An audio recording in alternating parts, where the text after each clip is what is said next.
And this particular ranch site, there isn't a lot of information about it. It's pretty disjointed, but it was associated with all the cattlemen that were involved in the Superstition Mountains.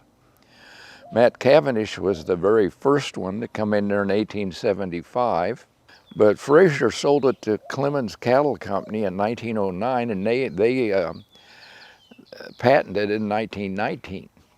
They didn't even do grazing permits until 1934, so all this stuff was occurring before the government was even actually involved in any of this area.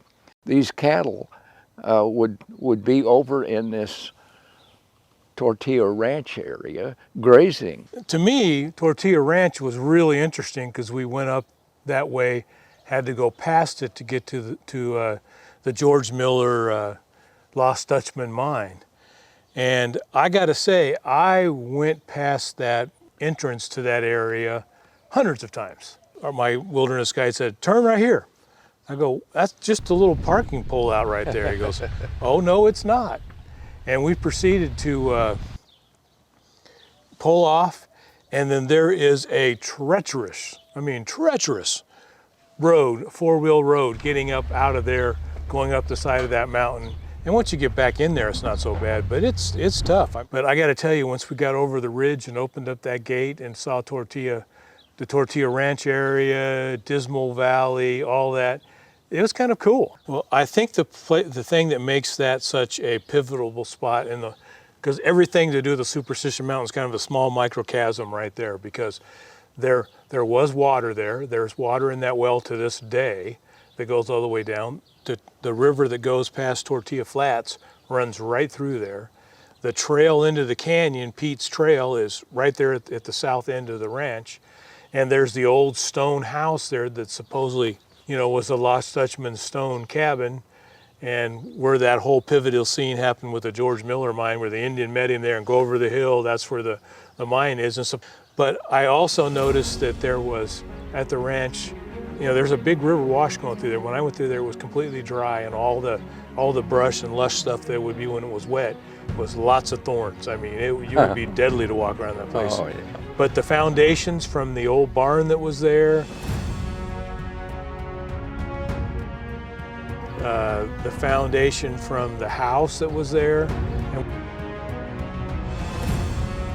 we have some pictures of that stuff. It's pretty interesting.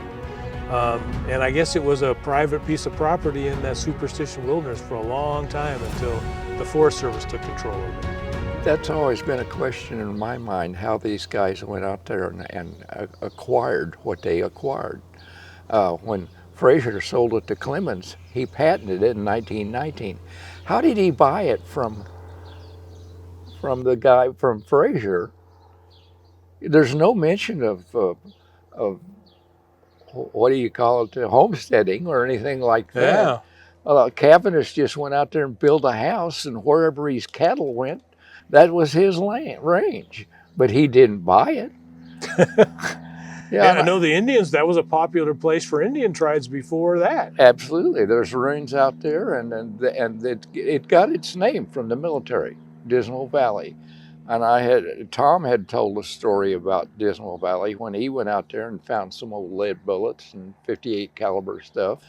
And there was, particularly from the mid-60s, 64 to 68, Captain Walker with his Pima Indians, the Apaches were attacking the Pimas at their villages, and he just organized a militia, and they went out there and had many battles in that Dismal Valley area, and that's why the military called it Dismal, because it was absolutely dismal for the Apaches. Take it for what it's worth. I am a fan of the Superstition Mountains, so anything new I learn, I find it interesting.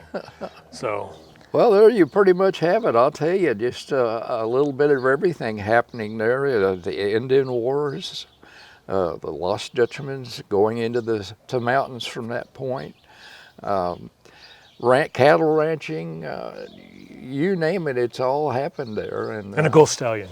And then, of course, you have that white stallion running around there, and all these things are just another mystery of the Superstition Mountains.